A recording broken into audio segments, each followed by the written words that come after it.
अस्सलामुअलैकुम नाज़रीन, मैं हूं फातिमा और आप देख रहे हैं वॉइस ऑफ मकरान। साबिक सदर पाकिस्तान आसिफ अली जरदारी की तुरबत आमद की तैयारियों का सिलसिला जारी है।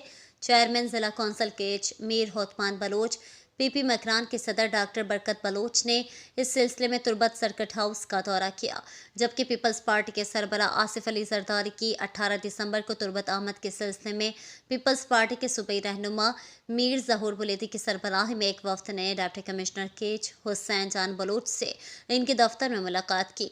दौरे के मौके पर सिक्योरिटी प्लान पर सलाह मशवरा किया गया। इस मौके पर एसपी ज़ियाउल हक मंदुखैल, एडीसी अब्दुल सत्तार बुगटी और चीफ ऑफिसर तुरबत मजीद मीरवानी भी मौजूद थे, जबकि वफ्द में ज़िला कौंसिल केच के chairman Mir Hotman Baloch, deputy chairman Mir Bahar Jamil, Peoples Party के डिविजनल सदर डॉक्टर बरकत बलोच, ज़िले सदर हाजी अब्दुल कदीर नवाब शम्बेसई समेत दीगर रहनुमा शामिल थे।